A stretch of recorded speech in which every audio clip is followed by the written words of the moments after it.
watoto, vijana, umuhimu wa kusikiliza mawaidha ya watu wazima. Mawaidha, umuhimu wa kusikiliza na kuheshimu watu wazima. Kuna mwisho anasema maneno ya wazee huwa hawayaendi bure. Lakini mzee ni nani? Wakati mwingine tumekuwa tukifikiria kama labda mzee labda anaweza akawa ni mtu mwenye mvi au mwenye kipara au mwenye nini, lakini wakati mwingine tafsiri inaweza isiwe hiyo. Mzee ni nani? Mtu yeyote mwenye hekima anaweza akawa ni kijana, lakini akashika nafasi ya mzee. Lakini mwisho kwenye hiyo kuna maneno ambayo yamesemwa.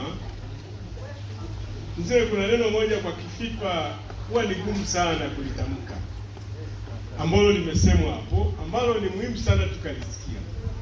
Ituti chintasundwa wapisile. Hilo sasa neno linalofuatia huwa ni gumu sana. Sasa ituti wapisile na saka chisaka. Sasa nikitoa mpaka mwani Luka. Yaani wazee wetu wamekuwa na maneno magumu, lakini maana yake ilikuwa ni kutuasa, yaani ni kuasa jamii, kwamba usipokuwa mtu ambaye unasikiliza, yaani huwezi kusikiliza wosia au mawaidha ya watu wenye hekima, madhara yake ni makubwa. Naomba nitamke yati chintasundwa wapisile na pamputi. Ni neno gumu ambalo tumekuwa nalo, wazee wamekuwa wakilisema, lakini lengo ni kuwaasa kwamba yani usipoziba ufa utajenga ukuta. Kwa hiyo tunatakiwa tuendelee kusimama katika familia zetu, kuwaasa watoto wetu. Haya ni maneno ambayo yako kwenye lugha yetu ya Kifikwa, Kimambwe, sijui Kirungu. Haya ni maneno ambayo wazee wetu walikuwa wanasema.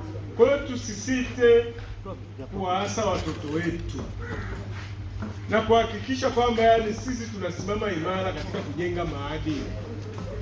Nirudie tu kusema hili tulilofanya kwa maana ya kusimamia mila na desturi letu ni muhimu sana. Kuna vitu vimetajwa hapa. Ni kweli hivi vitu ni baadhi tu ya vitu ambavyo vipo, lakini kwenye ule wimbo ulikuwa umesema hata nini kamusi tukasema hata sisi. Kuna wimbo mwingine ulikuwa unaimbwa mwanzoni, ule ulikuwa unaongelea kuhusu ulikuwa unaongelea kuhusu aliyopiga mwanzo, akasema Kizungwe, tunajifunza masuala ya Kizungwe, tunaacha ya kuweka. Kwa wimbo mmoja ulikuwa unaongelea nini? Ule wimbo ulikuwa unaongelea masuala ambayo tunakuja huku mjini, kwa hiyo tunaacha mila na desturi zetu, tunakuja tunaadapt haya mjini. Unasema kwa mfano mtoto mjomba, yani unasema kwa mfano mke wa mjomba ni nani kwa kabila letu? Mke wa mjomba ni mama. Kuna wimbo ulikuwa unaimba mke wa mjomba ni mama, si ndio? Lakini tukija huku mjini tunasema aunti. Lakini kwa kabila letu mke wa mjomba sio aunti, ni mama. Nilikuwa nausikia kuna wimbo mmoja kuu ulikuwa unaimba.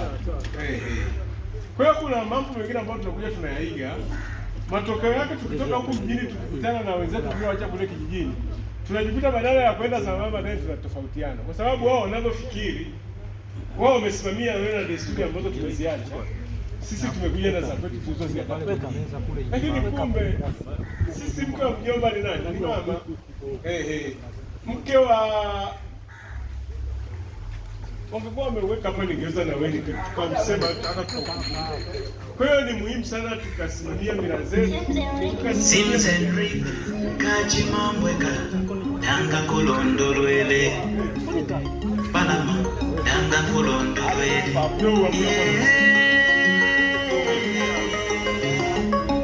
mwana ne dola kalimu ize mwana ne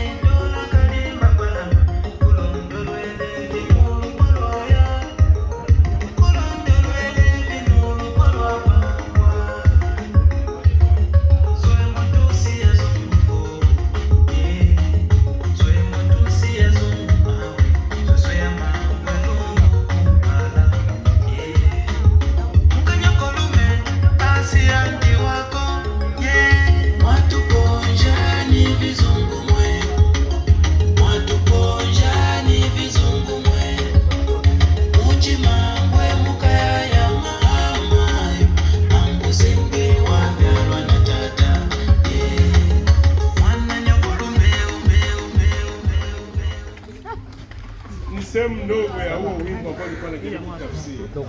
Leo unapokuwa na watoto wako, mke wa mjomba wako unasema ni aunti.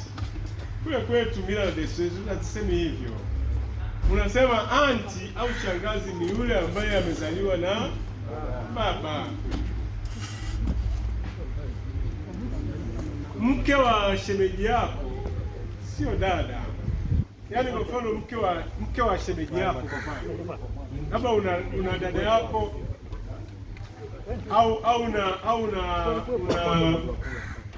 mke wako sasa, labda yule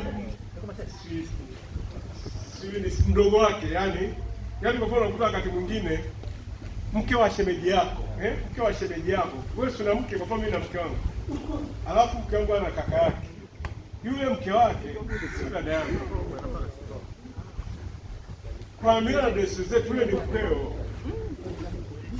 Swala sio dada yako, wala mimi ambaye au mke wa shemeji yangu sio dada yangu.